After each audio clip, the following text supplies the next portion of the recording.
panel about Latino representations. Today we are going to talk about the question of Spanish in the United States. We are going to talk about film, and also we are going to talk about literature written in Spanish in the United States. I am Professor Castro from the Department of English and World Language, and I'm going to coordinate this panel. After these three presentations, you might ask questions directly here, or you can send your question via Zoom. The first presentation is going to be about the question of Spanish in the United States. Professor Cindy Torres is going to be in charge of that presentation.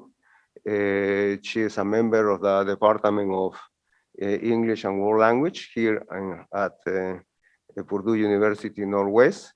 She has a PhD in linguistics from Purdue University West Lafayette.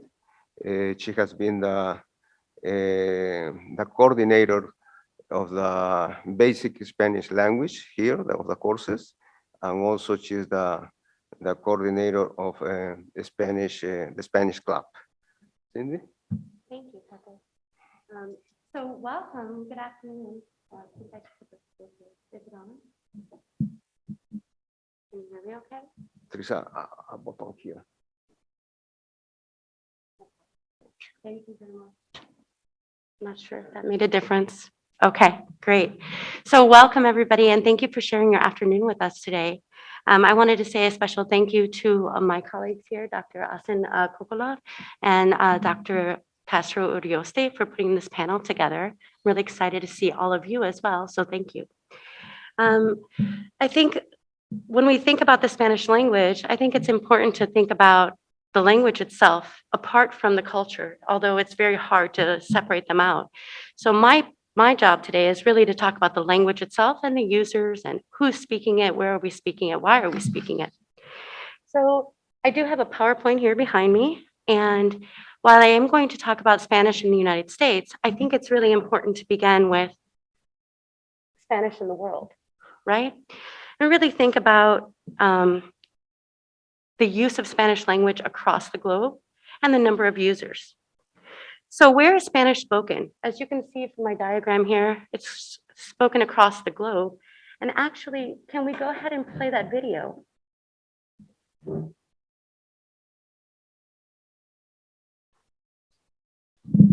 Comes from Spain. But did you know Spain only has the third largest Spanish-speaking population in the world?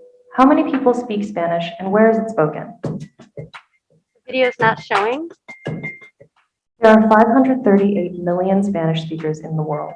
That makes it the fourth most spoken language overall. Spanish also has one of the largest native-speaking populations in the world, with 463 million, putting it second only to Chinese. Let's look at the history of Spanish and see how the language spread. Spanish is a Romance language, along with French, Italian, Portuguese, and others, meaning it comes from Vulgar Latin. Spanish evolved on the Iberian Peninsula, which is the location of modern-day Spain. Today, there are almost 47 million Spanish speakers in Spain. No other country in Europe has Spanish as a majority language, but patterns of migration and the need for communication have spread speakers all over the continent, from its closest neighbors of Portugal, France, and Andorra, to the further countries of Switzerland, Germany, and Sweden. During the period of colonialism starting in the 16th century, Spanish spread far beyond the European continent. Spanish speakers make up about 60% of the population of Latin America.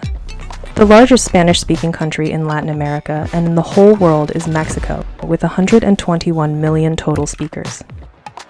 Mexico is followed by Colombia and Argentina, and there are 17 more countries in the Americas where Spanish is an official language. And while Spanish is not an official language there, the United States has the second largest Spanish-speaking population in the world, with 55 million, thanks to the large Latinx community and the millions of Americans who have learned the language. And while there have always been some number of Spanish speakers in the United States, the population has been rapidly growing in the past few decades. It has quadrupled since 1980, and the percentage of Americans who speak has gone from 5 to 13% in the same time period. You can find Spanish speakers scattered across the world. The Philippines, under Spanish rule from the 16th to the 19th centuries, is still home to over 465,000 Spanish speakers. Spanish is one of the 3 official languages in the Equatorial Guinea, with few native speakers but over 750,000 non-native. Other parts of Africa have hundreds of thousands more speakers, especially those closest to Spain, including Morocco, which is home to 1.5 million. Through imperialism and immigration, Spanish has become one of the most prolific languages in the world, which means there are lots of reasons to learn the language. The Cervantes Institute predicts the language will keep growing over the next few decades, with over 750 million speakers by 2050. Speaking Spanish can open up countless opportunities for traveling and advancing your career. And most importantly, it can connect you with millions more people both nearby and around the world.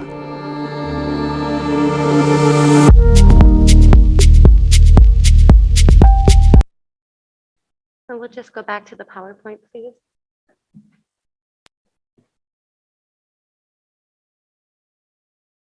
Thank you.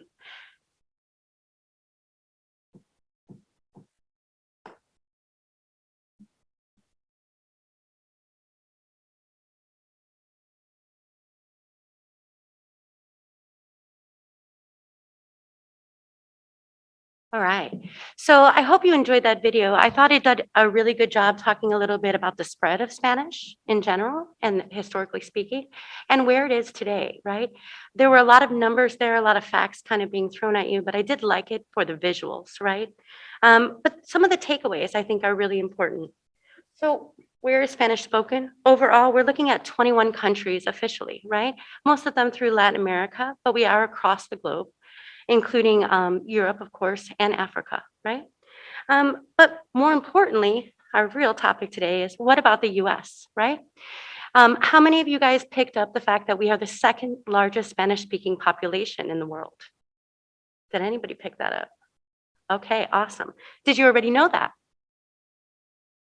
Okay, some shaking yes, some shaking no. Great. I'm glad some of you are learning something and some of you are renewing your interest in it. While we do not have an official language in the United States, and so it's important to understand that being the second largest Spanish-speaking population in the world, we have a need to really connect with the language, right? As you saw, Spanish is also spoken in all states across all 50. Our highest are the top 5 here I've listed. We've got California, Texas, Florida, New York, and right next door, Illinois, right? With over 1.2 million. And then finally, we do have 55 million Spanish speakers in the United States. This includes first language bilingual and language learners, like many of yourselves, perhaps, right? Finally, let's look at how Spanish is growing. Other takeaways from the video and important information I think is necessary to go on with our conversation. Looking at the projected growth. Next, please.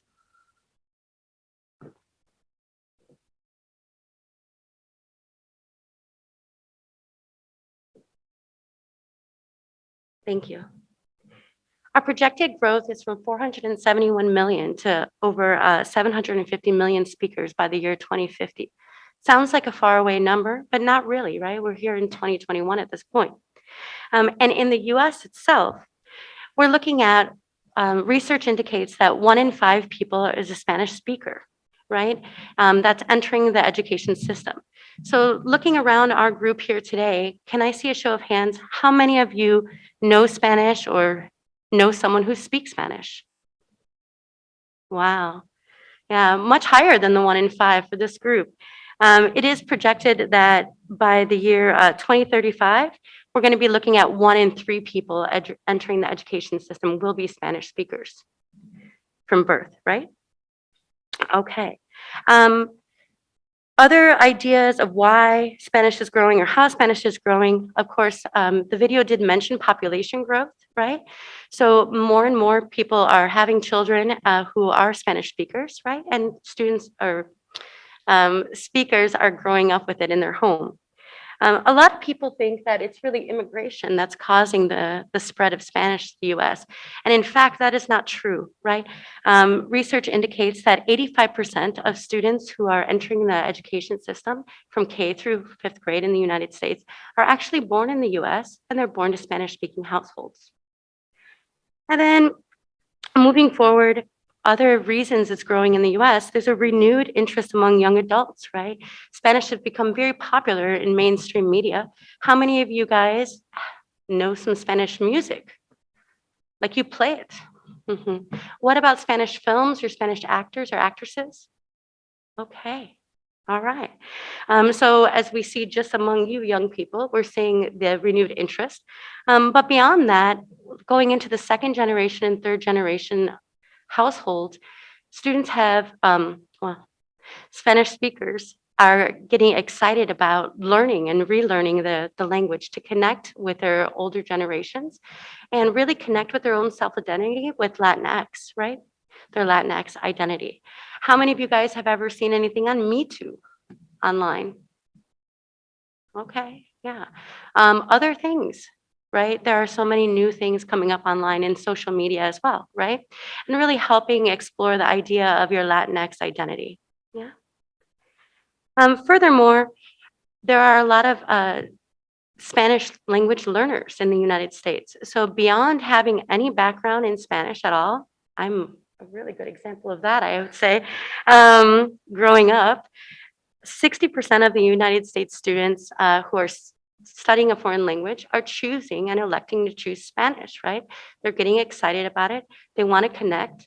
They want to communicate with their own community, right? They want to learn it for benefits in their future, yeah? Okay. And then finally, why are so many people learning Spanish? We talked a little bit about them, but I think the major driving force behind it all is really to communicate and to connect in three different realms. The first is really to communicate and connect within their community. Again, heritage language learners are learning it to be able to connect with their family members back in Mexico, for example, or their aunties and uncles in Puerto Rico, or even the grandparents who live here that they could never really have a real conversation with before. Other people are learning it to connect in their communities, their social communities, their church aspect. You may have learned it, or some people learn it to be able to order their favorite food, right? Or to be able to cook their favorite dishes. The second realm is really to benefit and be able to communicate and connect on the job, right? Here I've just listed a couple of generic fields that you may be interested in, that you may be majoring in and going into for your careers. In the sense of education, I think that's my forte here. So I have a lot of data about that. If you are going into education and you are in Indiana, it is very, very, very highly recommended to learn some Spanish. Why? Again, we were talking about the fact that 1 in 3 students entering the system will be a Spanish speaker. That's number one.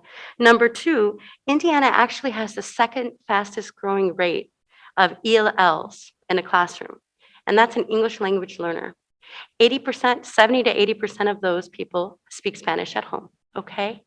And in fact, in the last 15 years, the growing ELL population in the classroom, and this is K through 12, right? The growing population is over 493% increased in the last 15 years. Showing research indicates that this is going to continue to grow.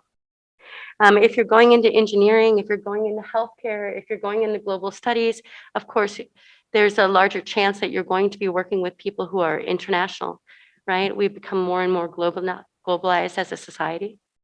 And then finally, some people are just learning it so they can communicate and connect while traveling, right? Just they get excited about the idea of travel. They can't wait until our Spain program's back, right? And they want to really be able to use the language while they're abroad. So I hope you enjoyed my presentation on Spanish in the US and gave you something to think about as you move forward. We'll have a question and answer session near the end today. Thank you.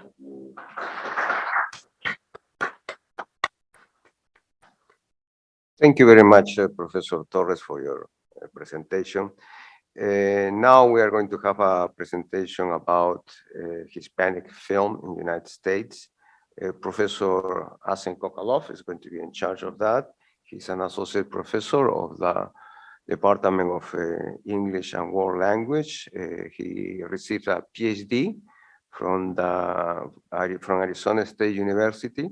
He has published several books on Latin American literature and film.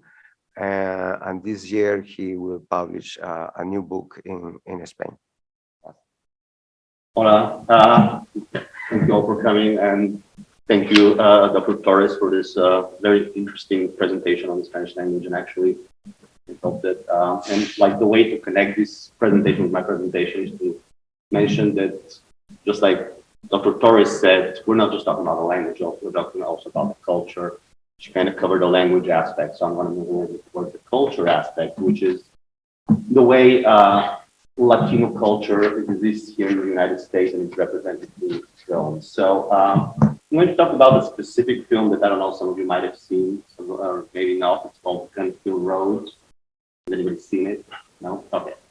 Doesn't matter. I'll give you the synopsis real quick. It's a movie about a character, Michael, who also goes by Vanessa and who is discovering their identity within the movie, throughout the movie.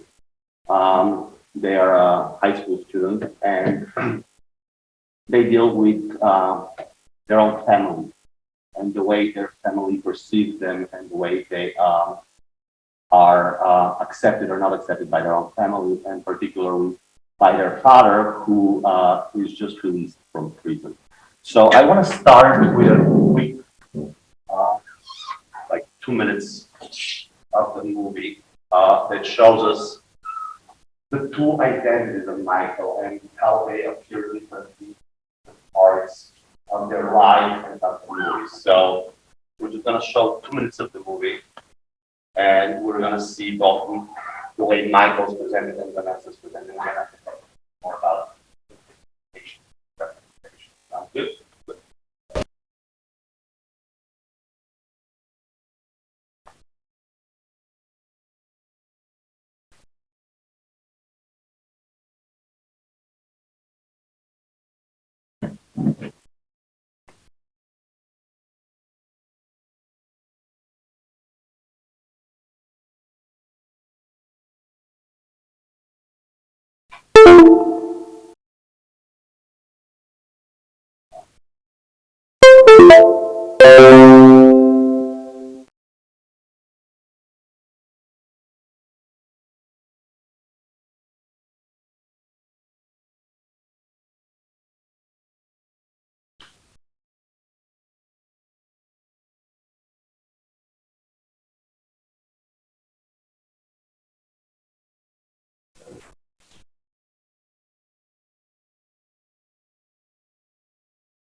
For Poppy, right? Look who decided to show up. Ay, Dios mío. Ay, Dios mío. My son is home. Oh, thank the Lord for bringing you home safe. Jeanette, can you help me with a couple of things in the kitchen, please? Angie. I would like to thank God for bringing Kike home safe. Okay, ma. Vamos, niño. Niño. Sorry, bro. You see this shit, right? You're lucky Michael's grown already, huh? Hey. Come here, papi. Man, you big. You bet you hitting him out the park now, right? Hey, Mr. Rodriguez. It's a pleasure to meet you. Nice to meet you. Hey, who's that? Come here. Look at him. You know, you miss your uncle, right? Un besito, un besito. Mwah. Grandma's coming. Mom, we're leaving. Okay. Bye, mi amor. Bye. You going, Mike? Where you we're late. We gotta go.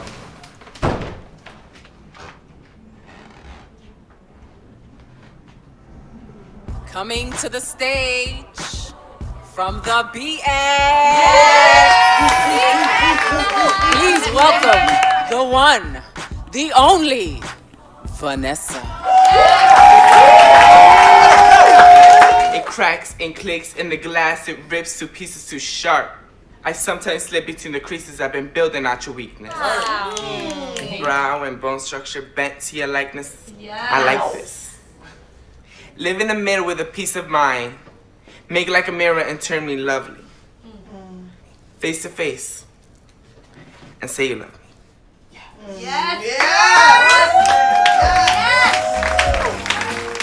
Mama, you did your thing up there. I'm proud of you. Moves differently after the talk to you for a second. I really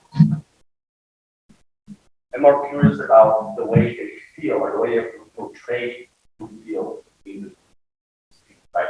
In the first scene when he's with the family, he seems unsure. It seems it doesn't seem like they don't seem like themselves. Here I'm switching a little bit with pronouns, but while we see Vanessa, who is so sure about themselves, who knows who they are, right? So what does this tell us about this Latino community that appears here? We have a Puerto Rican community in New York, right?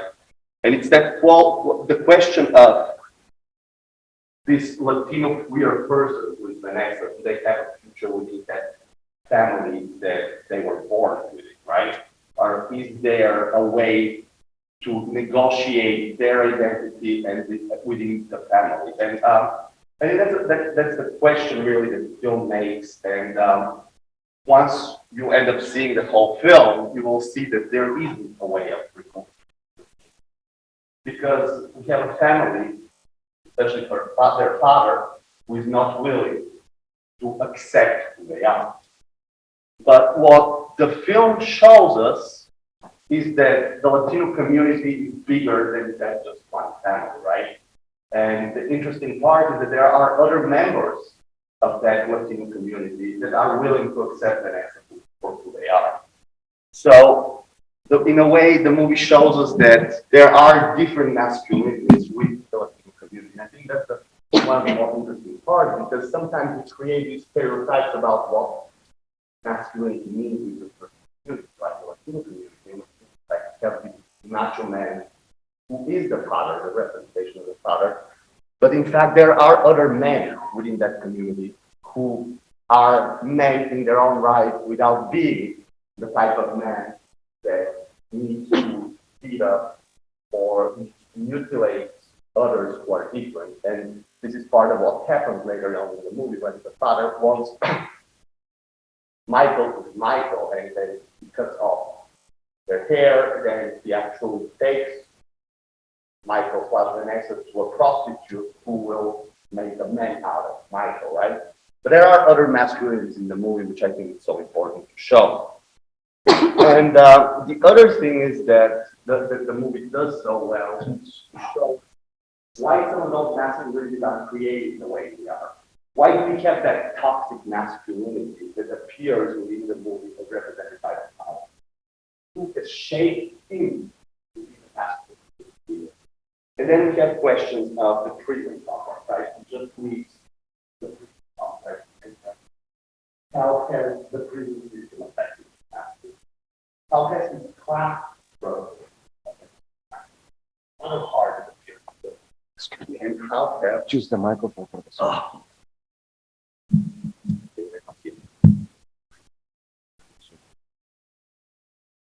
The bottom. Yeah. And then finally, where was I? So the prison system, and then finally there are certain racialized and racist policies within the United States that shape masculinities, that shape minority masculinities and masculinities of the Latino community. So those are all things that are explored within that movie that really show us the extent to which there are ways to reconcile masculinity with different queer expressions, with different family expressions, right? So I just have 1 minute left. So I'm just gonna do a little plug in here. I do teach a class next semester on queer cultures. It's in English with an emphasis on Latino cultures. So If you're interested in something like that and you want to know more, it'll be great if you want to enroll in the class. I think it meets on Tuesdays and Thursdays at 2 p.m. So I'm going to leave it here, and then after Dr. Castro's presentation, we're going to have more time for questions. Thank you so much for coming.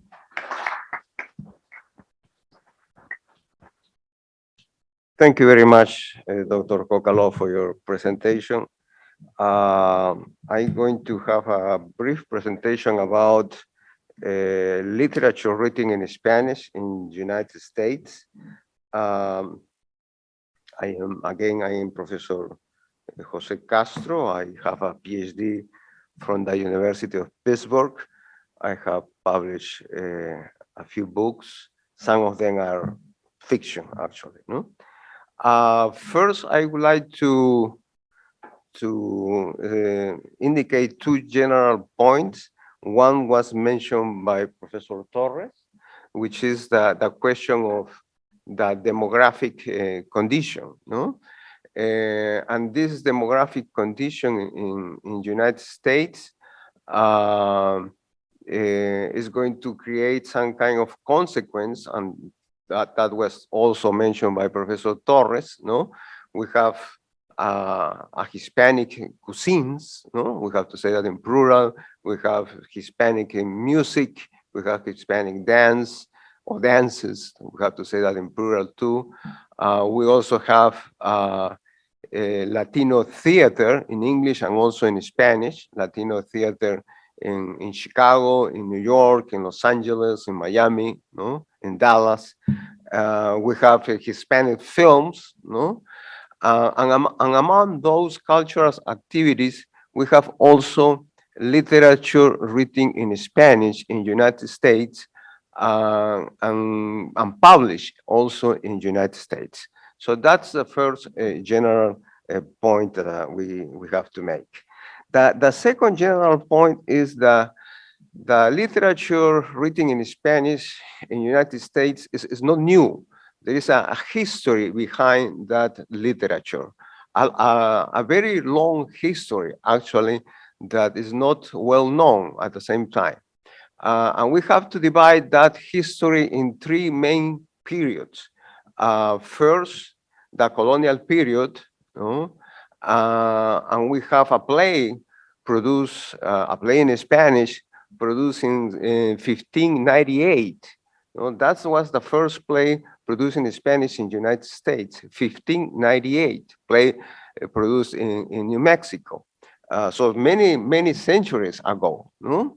Then we have the 19th century as the second period for literature written in Spanish. No? And in this case, during this period, writing in Spanish became a tool to express a cultural resistance. And of course, it's very important during that period, what is called El Tratado de Guadalupe. No? Things are going to change with the Tratado de Guadalupe. Part of Mexico is going to be part of the United States. No? Half of Mexico actually became part of the United States after Tratado de Guadalupe, signed in 1848. And finally, the third period is the period of the 20th century until today. And this period is characterized because the Hispanic community is going to be diverse. So again, writing in Spanish is not new. There is a strong history about that. I would like to briefly, I would like to express 4 trends about the literature written in Spanish in the United States. The first trend is what I call the transplanted trend. In this trend, writers from Latin America or Spain, they keep writing the way they were writing in their own countries. They keep writing expressing the same topics using the same style. The difference is going to be the perspective, the point of view. It's very different to write about Latin America if you are living in Latin America than writing about Latin America if you are living in the United States. One example of those writers is, for example, Ariel Dorfman. He's a professor at Duke University.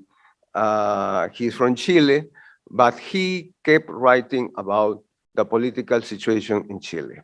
The second trend is, I call it the traveler trend. In this case, writers have a perspective similar to a tourist.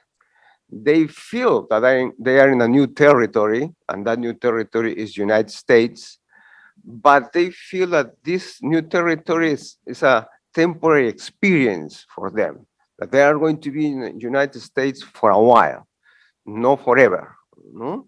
So they are impressed with a new territory. Sometimes they're impressed with the United States, sometimes in a positive way, sometimes in a negative way.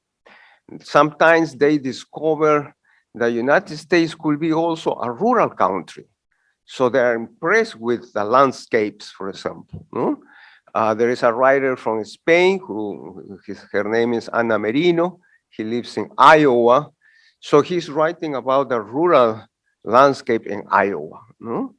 Other writers are impressed with great cities, no? Like Chicago, for example. There is a writer from Colombia, Armando Romero. He has a novel about precisely about Chicago. The third trend, I call it a transnational trend. In this case, writers feel that they are part of a Hispanic community, and they feel that their future is in United States. They do not cut with their roots, but they feel that the future is here. And therefore, they are going to write about the issues and the concerns related to the Hispanic community in the United States. And also, they are going to write about the political and economic issues and social issues related to the history of the United States. No? There are several writers related to this trend, and I call it transnational because this Hispanic community is characterized precisely for being transnational. No? There are people from many countries, from Latin America and from Spain. And finally, we have the native literature. With the native literature, these are the writers who are born and raised in the United States, or at least raised in the United States. Some of them came to the United States when they were children. They write in both languages. They write in English and in Spanish, and they publish in both languages. Many of them represent the working class of their communities.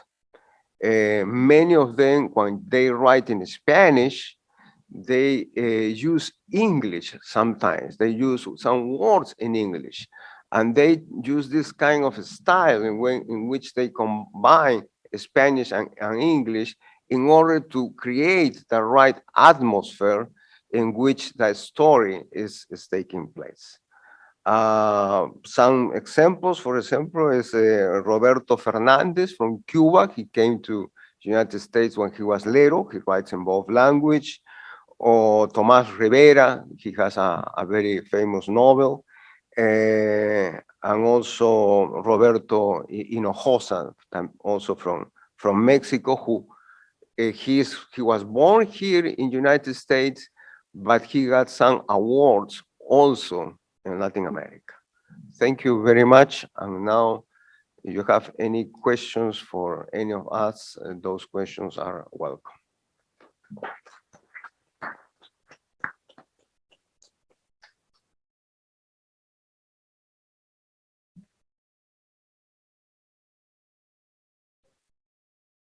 Mike, so I can hear you on Zoom.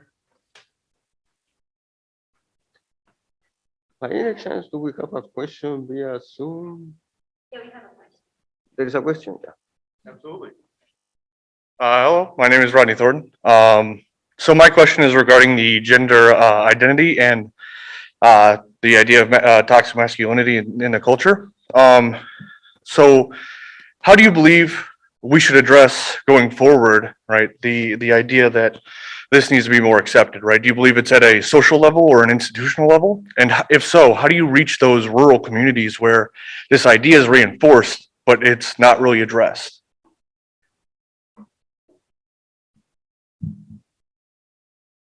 I just want to make sure this is on this time. No problem. Thank you for your question. I think, obviously it's a structural issue. It's like nobody's born with any kind of toxic anything, right? We're all born the way we're born. But we learn things and things get reinforced through different social systems, right? In this particular movie, and that's why it's like I just showed you a small part of the movie. It's the father who's representing that toxic masculinity, right? And the father at the beginning of the movie is in prison, and really the prison system is one of those nucleus, one of those spaces that creates and fosters this kind of masculinity, because it's you either exhibit this completely tough and no prisoners taken attitude of masculinity, or you get destroyed, right? But this is only one of those systems. There are many other systems that create stuff like this, and it could be prison, it could be a workplace, it could be sports, it could be whatever. Not necessarily all of them are, but they could be. So how do you address this? And specifically within the Latino community, it's like because I can speak more towards that rather than in general. But within the Latino community or other minority communities, there is this understanding that racial politics make it even more important for ethnic minorities to be even more masculine, because otherwise they are afraid that they will be stepped on or destroyed. So in many ways, I think that one of the best ways to address this is to address issues of racism and issues of discriminations based on class and also income inequality. I think those are all systems that reinforce this kind of toxic masculinity, because we're taught that, a man has to make a lot of money, has to be strong, has to do this and that. And it's like a lot of communities, marginalized communities, it's not that easy to make that much money, right? Rural communities then in that case. And it's like, if I'm not able to be this man who makes like $400,000 a year, then maybe there are other ways in which I'll prove how manly I am, right? So these are some of the ideas there. Oh, kind of sort of answers it. Absolutely. Thank you very much. Thank you. Could you please use the microphone, please?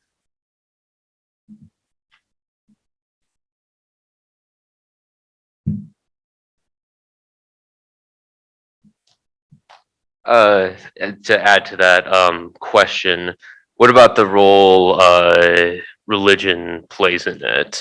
Like, you also kind of see like the reason why some of them wouldn't accept homosexuality because it's against the Bible or something. Well, Latino community has a very strong, obviously, connection to the Catholic Church.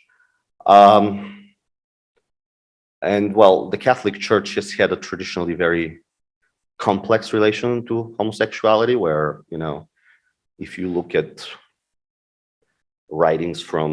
banned writings from back in the days from Spain, homosexuality was flowering within the walls of convents and places like this, but it was only allowed there, nowhere else in certain ways. But here I'm going a little bit off tangent probably. But yeah, in many ways, the Catholic Church has been a strong, what's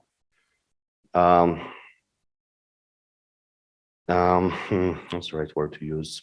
Has been an obstacle towards acceptance of non-heteronormative roles. Especially we had a Pope who was John Paul II, who was one of the most reactionary popes in history probably. And then we have another pope now who's trying to play it nicer, I guess, which is a whole different story. But yeah, I mean, religion is obviously a very important part of and it's another structure, right? Which is like reinforcing certain beliefs, reinforcing and rejecting other expressions that are not accepted within some specific understanding of what right and wrong are. But yeah.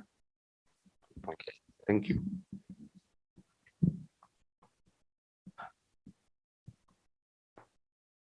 Another question, or do we have another question there by chance?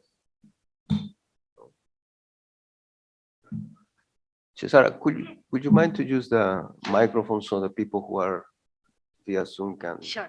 Thank you, each of you, everyone, for the presentation. Were great.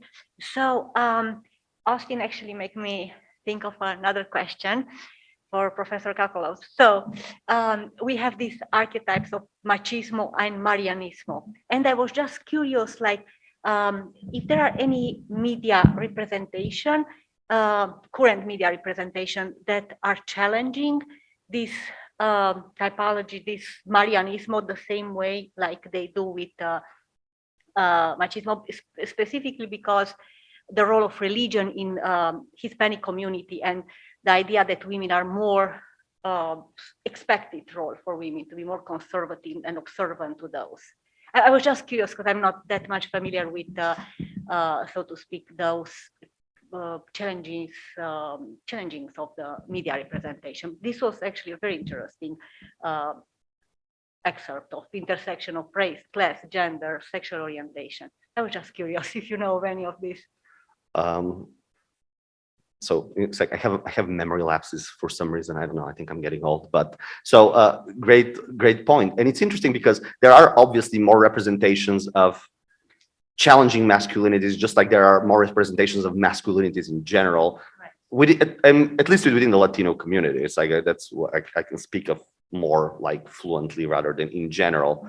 So there are more movies that show, you know, a character who is male identified, or originally male identified, et cetera, that challenge, you know, masculinity. But there are actually representations that go the other way around. And there was a movie that I showed last semester.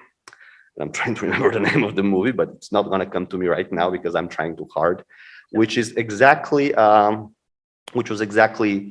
focused on the Latino community and to young high school female students and the way they deal with, and they live in, I want to say Huntington Park, California is where the movie takes place, which is like in the larger LA area, like East LA kind of area. And it is precisely that representation. It's like that the silent, quiet Latina girl who usually we see as, you know, being quiet, as not speaking up, as not saying, or as not rebelling, right? She's conforming. And then we see that kind of like young woman who is a great student, she gets great grades, she does everything that her parents want, et cetera. Then she meets another young Latina woman who is the opposite. And then the way those two identities clash and transform into something new, right? A young Latina who challenges the Marianismo, and the Marianismo is that idea that women have to follow the lead of the Virgin Mary in a way, which is like a woman is either a mother and a wife, or she is the opposite, which is a slut. So a good woman has to follow this example of being the good mother, the good wife that is willing to sacrifice for her children and for her family and to do everything in her power for her children to do well, right? Without ever thinking about herself. So it's like we do see in that particular movie, I cannot remember the name of, but I will email it to you because it is actually a great movie. But we see how from the relationship of those two women, which is like slightly homoerotic, but not necessarily, we have this new Latina imagery that comes out. It's like this woman who is self-confident, this woman who isn't thinking about how she's going to do everything to fit in according to her parents and to society. And in a way, it's like Vanessa is a little bit like this in the Gun Hill Road movie, when she finally finds a boyfriend, but and the way she ends up fighting with him at the end and rejecting him because she's not going to be just this silent woman that he wants her to be.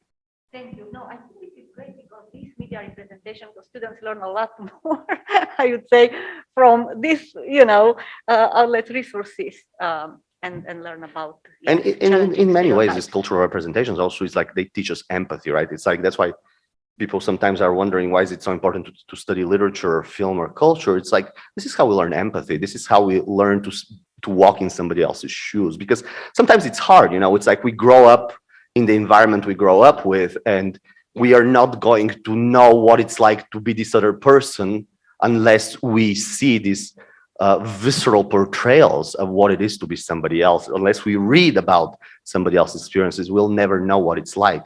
And that's why it's so important to immerse ourselves in those other experiences, to learn about them, because it gives us empathy. It teaches us to be better human beings. For sure. Thank you.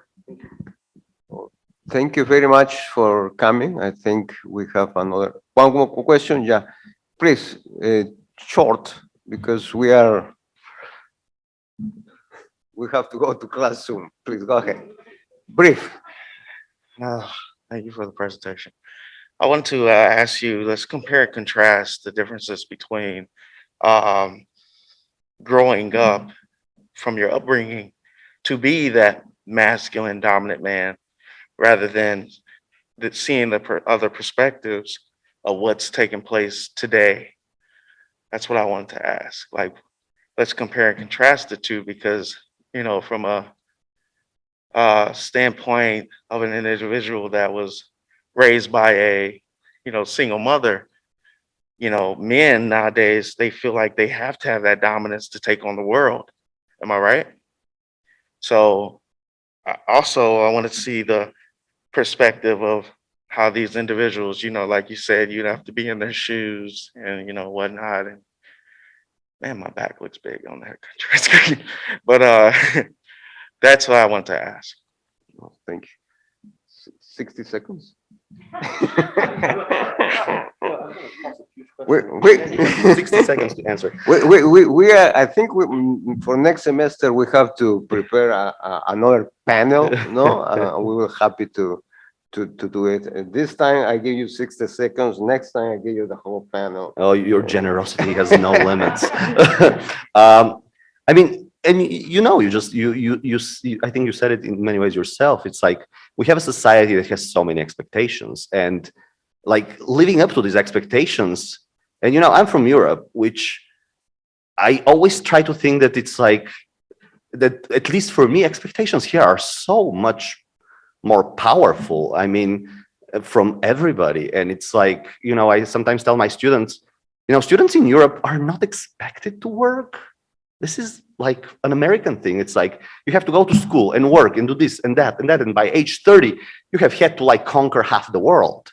And I mean, by age 30, most Europeans still live with their parents for a reason, because, nobody expects them to conquer the world. And Latin Americans too. Excuse me, interruption. So in many ways, it's like we live in a society that's creating so much pressure on different aspects of our identity that we have to somehow manage at the same time. And it's like, I don't know. I mean, I don't think that there's an easy answer to any of that. It's just, I think that, and yeah, that's all I can say in 60 seconds. But it's a part of a larger discussion, I think. I agree. Thank you. Thank you. Well, again, thank you very much. And I see you at the next panel. Thank you very much.